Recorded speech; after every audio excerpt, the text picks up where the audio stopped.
भारत माता की, भारत माता की, भारत माता की। चंडिका माई के ई पवित्र धरती के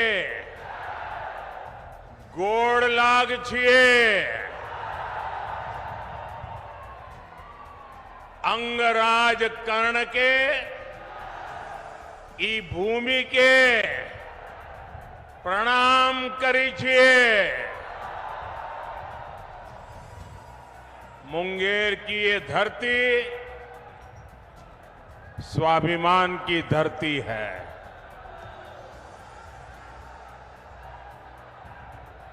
विरासत की धरती है। इस क्षेत्र ने भारत की समृद्धि का वो दौर देखा है जिसकी कई बार कल्पना तक मुश्किल हो जाती है। आज एनडीए सरकार भारत की वही समृद्धि लौटाने का प्रयास कर रही है और इस प्रयास समय दुनिया भी जानती है कि ये समय भारत का समय है। दुनिया को भी लगता है कि जितनी मजबूत सरकार भारत के लोग बनाएंगे, दुनिया को भी उतनी ही मजबूती मिलेगी। 10 साल में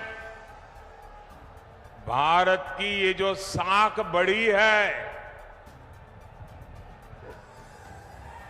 आज दुनिया में भारत का डंका बज रहा है कि नहीं बज रहा है? आज दुनिया के हर देश में हर भारतीय का गौरव हो रहा है कि नहीं हो रहा है? आज भारत का सम्मान बढ़ रहा है कि नहीं बढ़ रहा है? ये किसके कारण हुआ है? किसके कारण हुआ है? किसके कारण हुआ है? किसके कारण हुआ है? ये आपका जवाब गलत है। ये मोदी के कारण नहीं हुआ है। ये सब तो आपके एक वोट के कारण हुआ है। ये आपके वोट की ताकत है जिसने दुनिया में हिंदुस्तान का डंका बजा दिया है। आपने अपने वोट से पहली बार एनडीए की मजबूत सरकार बनाई, मोदी को आशीर्वाद दिया। आज जो दिख रहा है ना, वो आपके उस वोट का परिणाम है। आज भी इतनी विशाल संख्या में आप यहां आए हैं। मैं देख रहा हूं जितने लोग यहां हैं उससे ज्यादा बाहर धूप में दिख रहे हैं मुझे। ये इस बात का प्रमाण है कि मुंगेर, बेगूसराय और खगड़िया भी एक स्वर से कह रहा है, फिर एक बार, फिर एक बार, फिर एक बार। भाइयों और बहनों, लालटेन वाले उस अंधकार युग में जो जंगल राज चलता था, उसको मुंगेर ने सबसे अधिक सहा है। पहले हर कोई यहां से पलायन के बारे में ही सोचता था, लेकिन नीतीश जी, जेडीयू, बीजेपी, इनके नेतृत्व में एनडीए सरकार ने लालटेन के उस अंधेरे से बिहार को बाहर निकाला है। बड़ी मेहनत करके बिहार को बाहर निकाला है। अब जब भारत तेजी से विकसित हो रहा है, तो बिहार के तेज विकास का भी यही समय है। साथियों, आज हम देश में वंदे भारत, अमृत भारत और बुलेट ट्रेन जैसी नई ट्रेनें चला रहे हैं। ये सिर्फ आधुनिक सुविधाएं भर नहीं है। आज हम पटरी से लेकर ट्रेन के इंजन और डिब्बे तक भारत में ही बना रहे हैं। इतना ही नहीं, हम दुनिया के और देशों में, विदेशों में भी बेच रहे हैं। इससे आने वाले समय में बिहार के रेल कारखानों को भी बहुत लाभ होने वाला है। हम भारत को दलहन और तिलहन में भी आत्मनिर्भर बनाने का संकल्प लेकर चले हैं। इसके लिए आने वाले 5 साल में मिशन मोड पर काम होगा। ऐसे में दलहन के कटोरे के रूप में इस क्षेत्र के किसानों की भूमिका और बड़ी होने जा रही है। साथियों, आज बिहार में इस चुनावी जंग में जो लड़ाई चल रही है, एक तरफ एनडीए का मॉडल है, दूसरी तरफ इंडी गठबंधन का मॉडल है। इंडी गठबंधन का मॉडल है तुष्टीकरण, अपीजमेंट, जबकि हमारा मॉडल है संतुष्टीकरण। हरेक को संतुष्ट करना, कोई छूट न जाए। जिसके हक का है उसको उसका हक मिलना चाहिए। हमने माताओं बहनों को टॉयलेट, गैस, बिजली, पानी का सुविधा दी। हमने मुफ्त राशन और मुफ्त इलाज की गारंटी दी। और कभी किसी को ये नहीं पूछा कि तुम्हारा धर्म क्या है, तुम मंदिर जाते हो कि मस्जिद जाते हो, तुम्हारी जात क्या है।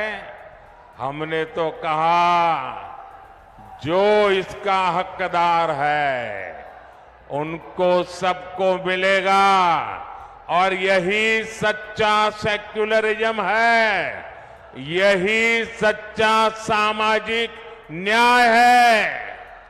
हमने गरीबों के पक्के घर बनाए, वो भी माताओं बहनों के नाम किए।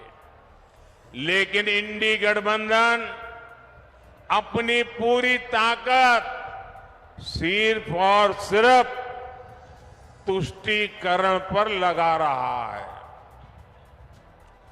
कांग्रेस के शहजादे का कहना है कि वो देश भर में, ये जरा ध्यान से सुनिए, ये कांग्रेस के शहजादे ने क्या कहा है और आपके लिए कितनी बड़ी मुसीबत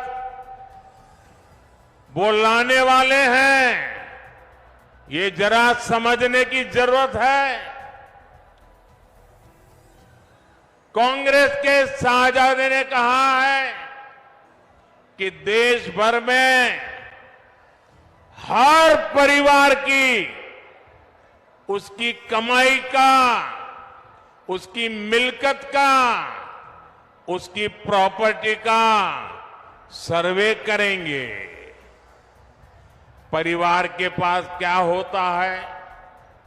कुछ छोटी मोटी बचत होती है, छोटी मोटी गुमटी, दुकान, मकान होता है।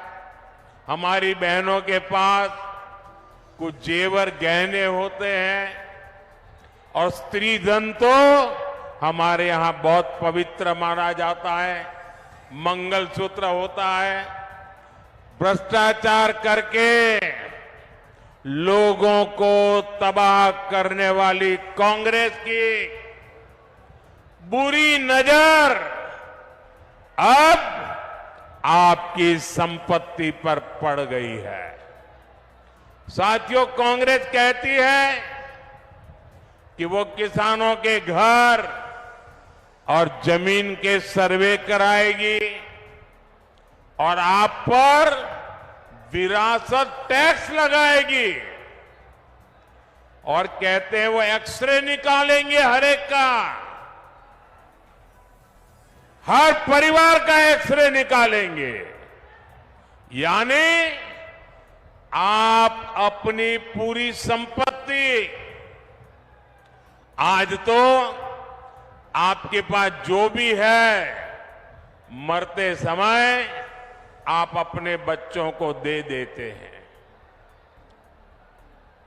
कोई लिख करके जाता है या मरने के बाद उनके बच्चों को मिल जाता है।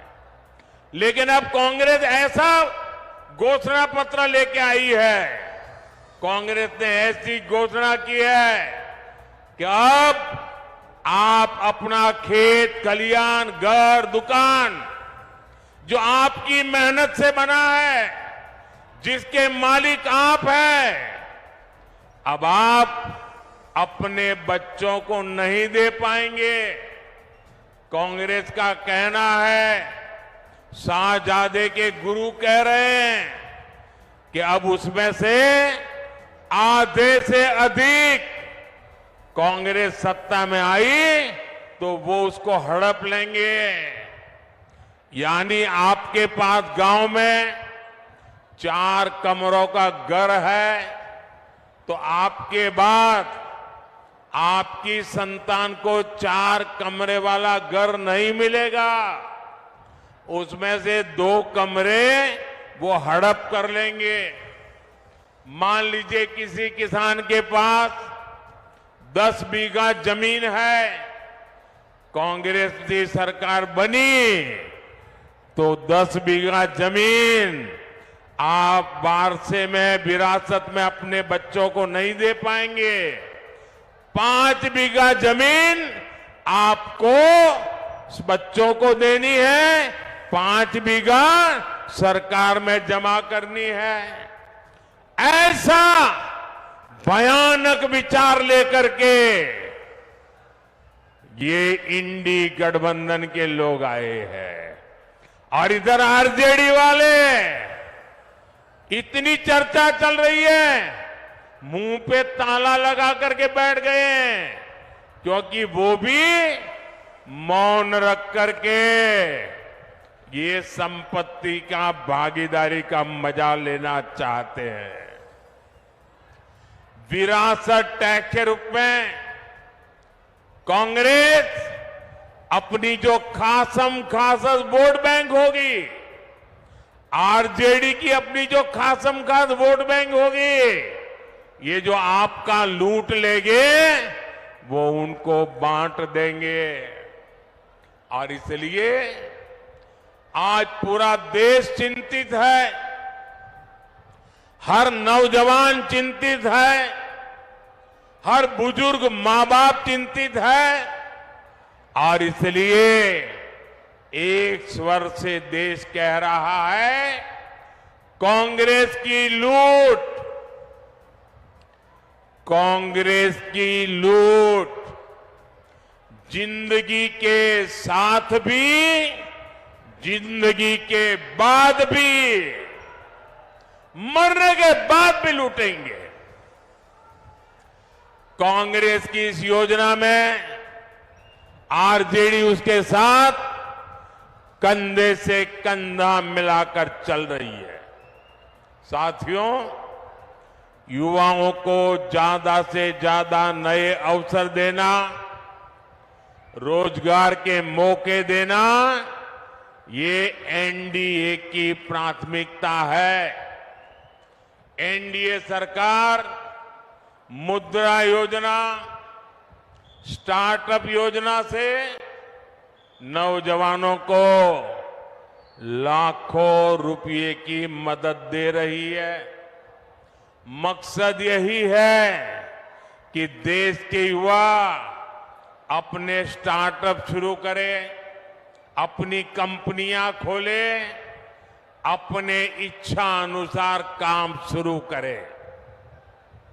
लेकिन कांग्रेस नौजवानों की सैलरी, उनकी कमाई पर, छोटे उद्योगों पर की कमाई पर भी भारी टैक्स लगाना चाहती है।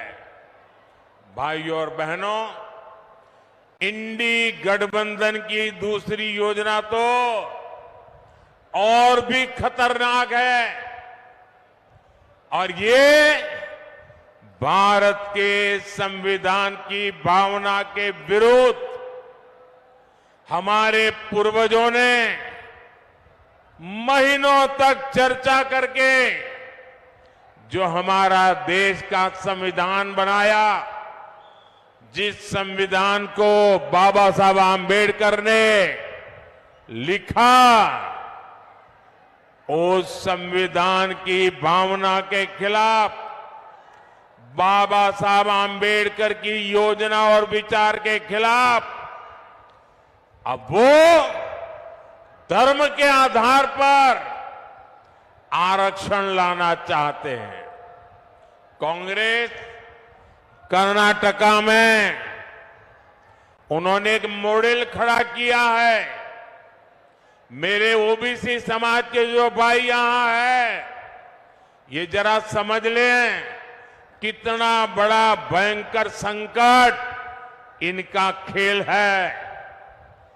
कर्नाटका में उन्होंने एक मॉडल बनाया है। जो अब संविधान का उनका बेईमानी के साथ धर्म के आधार पर आरक्षण लाने की कोशिश की, सुप्रीम कोर्ट ने मना कर दिया, तो अब वो पिछले दरवाजे से खेल खेल रहे। और इसलिए उन्होंने क्या किया, कर्नाटका में ओबीसी को जो 27% आरक्षण संविधान ने दिया है, बाबा साहब आम्बेडकर ने दिया है, भारत की संसद ने दिया है, उन्होंने क्या किया, रातों रात कर्नाटका में जितने भी मुसलमान समाज के लोग हैं, जरूरी नहीं है वो अगड़ा हो पिछड़ा हो, कुछ भी नहीं, सबके सब रातों रात एक कागज निकाला, ठप्पा मार दिया और कह दिया कि सारे के सारे मुसलमान ओबीसी है। और उसका परिणाम ये आया कि ओबीसी समाज का जो 27% का आरक्षण था, उसका बहुत बड़ा हिस्सा उन्होंने धर्म के नाम पर दे दिया। ओबीसी समाज का आरक्षण उन्होंने काट दिया। अब यही काम वो पूरे देश में करना चाहती है। बिहार में भी ये इनकी कर्नाटका जी फॉर्मूला है।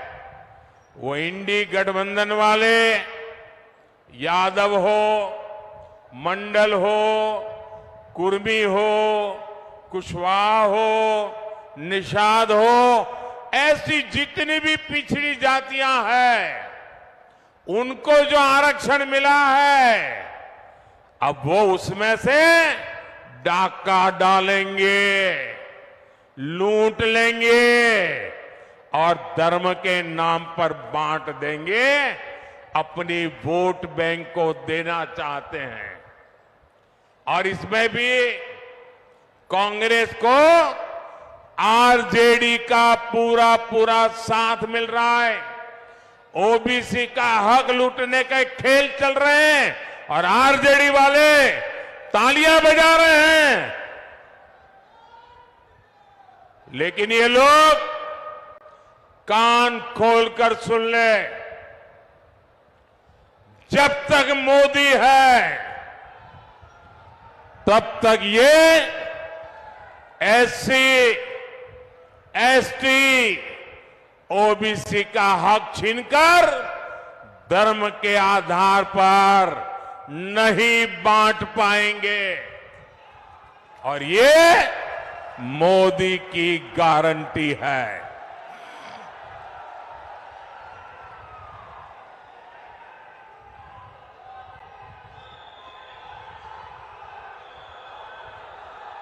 साथियों, वोट बैंक की राजनीति के कारण ही कांग्रेस की सरकारों ने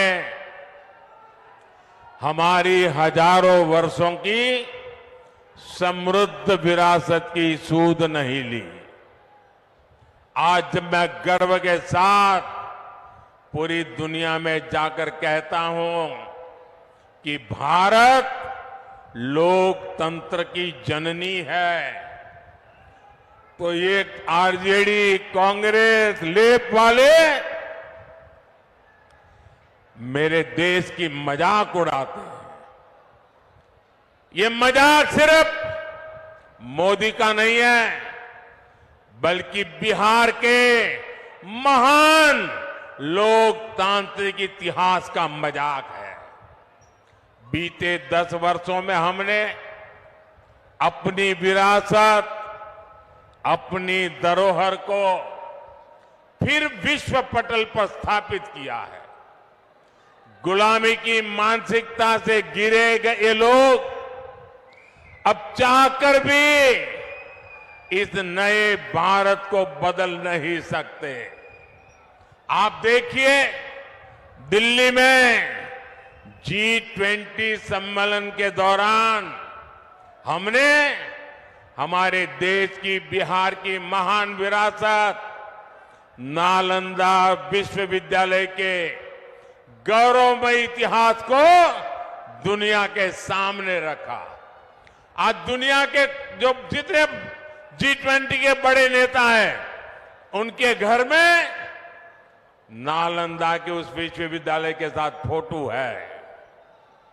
एनडीए भारत को 21वीं सदी के वैश्विक ज्ञान का केंद्र बनाने के लिए समर्पित है। मुंगेर में विश्व का सबसे बड़ा योग का विद्यालय है। पद्मश्री पूज्य स्वामी निरंजनानंद सरस्वती जी के प्रयासों से पूरे विश्व से लोग यहां योग सीखने आते हैं। लेकिन गुलामी की मानसिकता से भरे दलों ने तो हमारे योग तक को विदेशियों के हवाले कर दिया था। आज पूरी दुनिया जून के महीने में अंतर्राष्ट्रीय योग दिवस मनाती है। उसे मुंगेर को, बिहार को गर्व होना बहुत स्वाभाविक है। साथियों, अब भाजपा ने योग और आयुर्वेद को वैश्विक बनाने के लिए बड़ी घोषणाएं की हैं। एनडीए सरकार योग और आयुर्वेद के लिए विश्व स्तर पर मान्यता देने की, प्रमाण पत्र देने की व्यवस्था स्थापित करेगी। एनडीए सरकार दुनिया के लिए योग और आयुर्वेद के प्रमाणित पाठ्यक्रम बनाने के लिए इससे जुड़े संस्थानों को मदद देगी।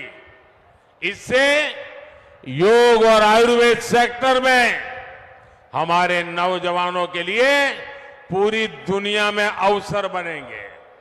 साथियों, मोदी का एक और मिशन भारत को हमारे छोटे किसानों के मोटे अनाज श्री अन्न को दुनिया में घर घर पहुंचाने का है।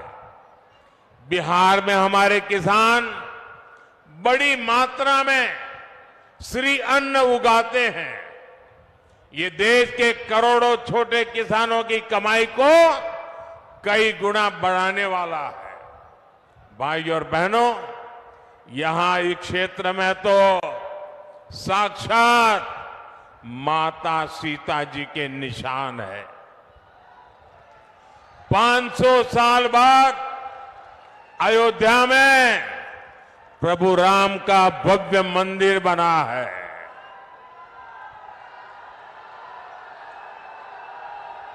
पूरे देश को गर्व हो रहा है, सबको गर्व हुआ। और प्राण प्रतिष्ठा के कार्यक्रम में ये इंडी गठबंधन वालों को निमंत्रण दिया, उन्होंने उसे ठुकरा दिया। और दूसरी तरफ वो अंसारी परिवार को देखिए, जो दो पीढ़ी से राम मंदिर के खिलाफ अदालत में मुकदमा लड़ते थे, मुसलमानों के लिए मुकदमा लड़ते थे। लेकिन जब सुप्रीम कोर्ट का निर्णय आ गया तो उन्होंने गर्व के साथ उस निर्णय को माथे पर चढ़ाया। इतना ही नहीं, श्रीमान अंसारी खुद राम मंदिर प्रभु रामलला के प्राण प्रतिष्ठा के कार्यक्रम में खुद आए, लेकिन कांग्रेस आरजेडी के लोगों ने निमंत्रण ठुकरा दिया। ऐसे अहंकारी लोग जो अपने आप को भगवान राम से भी बड़ा मानते हैं, ऐसे लोगों को सबक सिखाने का यह मौका है। भाइयों और बहनों, आप सबको ये ध्यान रखना है कि इस बार आपका एक एक वोट भारत के विकास और भारत की विरासत को नई ऊंचाई देने के लिए पड़ने वाला है। और इसलिए मुंगेर से हमारे मित्र श्रीमान राजीव रंजन जी, बेगूसराय से गिरिराज सिंह जी और खगड़िया से राजेश वर्मा जी को हर बूथ पर विजयी बनाना है। कहीं पर 7 मई को मतदान है तो कहीं पर 13 मई को मतदान है, लेकिन हर बूथ पर मतदान के रिकॉर्ड जरूर टूटने चाहिए। टूटेंगे, घर घर जाएंगे, ज्यादा से ज्यादा मतदान कराएंगे, सुबह 10 बजे के पहले मतदान कराएंगे, पूरा कराएंगे। अच्छा, मेरा एक काम करेंगे, ये मेरा काम है, ललन सिंह का नहीं है, गिरिराज का नहीं है, मेरा काम है। करेंगे, पक्का करेंगे। देखिए, घर घर जाइएगा और कहिएगा कि मोदी जी मुंगेर आए थे और मोदी जी ने आपको प्रणाम कहा है। मेरा प्रणाम पहुंचा देंगे, हर परिवार में मेरा प्रणाम पहुंचा देंगे। जब हर परिवार में आप मेरा प्रणाम पहुंचाएंगे ना, तो हर परिवार मुझे आशीर्वाद देगा। वो आशीर्वाद मेरी ऊर्जा है, वो आशीर्वाद मेरी शक्ति है, वो आशीर्वाद मेरी प्रेरणा है। और उस आशीर्वाद को लेकर के मैं पूरी ताकत से फिर से एक बार आपकी सेवा में जुड़ जाऊंगा। मेरे साथ बोलिए, भारत माता की, भारत माता की, भारत माता की। बहुत बहुत धन्यवाद।